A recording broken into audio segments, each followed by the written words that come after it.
हिमाचल के युवाओं के लिए राहत भरी खबर सामने आई है। बता दें कि जो युवा अभी तक पुलिस कांस्टेबल भर्ती के लिए लोक सेवा आयोग में आवेदन नहीं कर पा रहे थे, वो अब 12 नवंबर तक आवेदन कर सकते हैं। हालांकि 31 अक्टूबर तक ही ऑनलाइन आवेदन की तिथि थी, लेकिन वेबसाइट न चलने के कारण कई युवा आवेदन नहीं कर पाए थे, जिसको देखते हुए प्रदेश सरकार ने आवेदन की तिथि बढ़ाने का फैसला लिया है।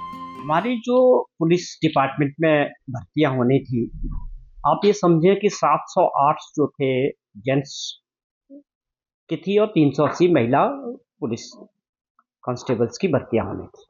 उसको लेके एडवर्टाइजमेंट हुई थी, लेकिन उसका जो समय था वो कल ख़त्म हो गया। उसमें आप समझें कि प्रॉब्लम्स आई। ऑनलाइन लोगों ने और बच्चों ने उसमें अप्लाई करना था, लेकिन उसमें अप्लाई करने के लिए जो है सर्वर में प्रॉब्लम थी। लोग 4-5 दिन तक दिक्कत रही। तो आज मुख्यमंत्री जी ने जब उनके ध्यान में ये मामला आया, तो मुख्यमंत्री जी ने ये आदेश दिए हैं कि इसको जो है एक्सटेंड किया जाए और सबको एक और मौका जो है 12 तारीख तक, 12 नवंबर तक अब इसमें जो है बच्चे अप्लाई कर सकते हैं। तो इनको ये एक्सटेंशन किया है टाइम को अप्लाई करने का। तो मैं समझता हूँ अब ये एक बार सबको जो नहीं कर पाए थे, जिनको इसमें दिक्कतें आई थी, अब वो 12 नवंबर तक जो है ये भर्तियां आप समझें कि पब्लिक सर्विस कमीशन के थ्रू हो रही है। तो एक और मौका उनको मिला है। पहली बार जो पब्लिक सर्विस कमीशन से करवाई जा रही है, क्या वजह माने? जिस तरह से पहले भी विवादों में रही है पुलिस भर्ती, ये माना जाए कि इसके चलते पारदर्शिता उसको लेकर जो है पब्लिक सर्विस कमीशन करवाई जा रही है। बहुत अच्छा सवाल आपने किया कि आप देखें कि पिछली सरकार में जयराम जी की सरकार थी और पुलिस भर्तियों को लेके जो हिमाचल प्रदेश का नाम पूरे देश के अंदर बदनाम हुआ।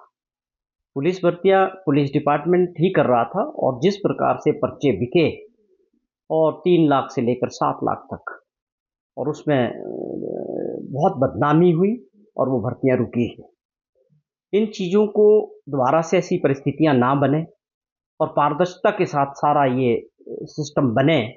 हमारी सरकार ने और मुख्यमंत्री जी ने फैसला लिया कि पब्लिक सर्विस कमीशन के थ्रू इस बार जो है पुलिस डिपार्टमेंट की ये सारी भर्तियां की जाएगी। मैं समझता हूँ इसमें जहाँ ट्रांसपेरेंसी भी रहेगी, पारदर्शिता भी रहेगी और साथ में एक ऐसा पब्लिक सर्विस कमीशन का जो रिकॉर्ड है कि वो एक अच्छे से इस एग्जाम को कंडक्ट करेंगे।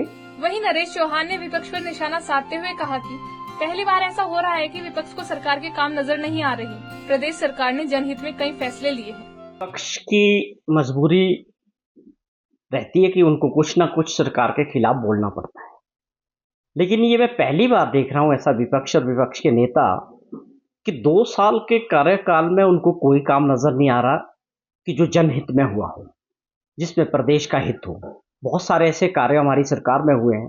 आप देखें कि ऐसी दिवाली पहली बार रही सरकारी कर्मचारियों की प्रदेश के अंदर कि उनका जो डीए था 4% वो भी मिला, सैलरी भी 28 तारीख को मिल गई और एरियर्स जो थे 75 साल के ऊपर के जो पेंशनर्स थे उनको उनके खाते में चला गया और मेडिकल रिइंबर्समेंट को लेके भी बिल क्लियरेंसेस हो रहे हैं। जो पिछली देनदारियां जयराम सरकार छोड़ गई, सब कुछ छोड़ गई, कुछ नहीं किया अगली सरकार, हम उसको निभा रहे हैं। और आज बहुत सारे ऐसे कार्य हो रहे हैं कि आज मुख्यमंत्री जी या उनकी सरकार, मिनिस्टर्स आज गाँव में लोगों के बीच जा रहे हैं। डोडरा क्वार के अंदर पहले ऐसे मुख्यमंत्री बने जिन्होंने लोगों के घरों में जाके वहाँ रात बिताई, पूरी सरकार, और लोगों के वहाँ पर क्या समस्या थी, उनका जनजीवन कैसा है, उनको किन कामों के लिए आगे बढ़ाना है, सड़कों की बात थी, बिजली की बात है या पीने के पानी की जो भी समस्या थी, मुख्यमंत्री जी ने वहीं जाके लोगों के बीच उसका निवारण। क्या ये विपक्ष के नेता को ये फैसले अच्छे नहीं लग रहे?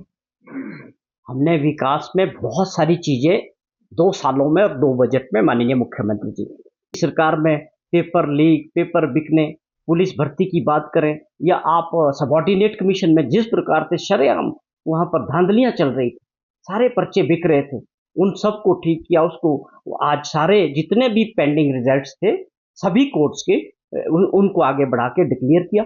हजारों बच्चों का जो है भविष्य बना। ये फैसले नहीं दिख रहे या वो देखने नहीं चाह रहे। तो ये आप उनकी सोच वो अपने तरीके से सोच रहे हैं। हमारी सरकार के मुख्यमंत्री जी का जो विजन है वो साफ तौर पे प्रदेश की जनता समझ रही है कि ये जो है प्रदेश को आर्थिक स्थिति से जो मुहिम चलाई है ठीक करने की, हम उसके ऊपर काम कर रहे हैं और अगले 4-5 वर्षों में इसके बहुत अच्छे परिणाम आएंगे। प्रदेश अपने पांव पे खड़ा। गौरतलब है कि जहां प्रदेश सरकार ने युवाओं को राहत भरी खबर दी है, साथ ही नरेश चौहान विपक्ष को घेरते भी नजर आए। पंजाब केसरी टीवी के लिए शिमला से अली की रिपोर्ट।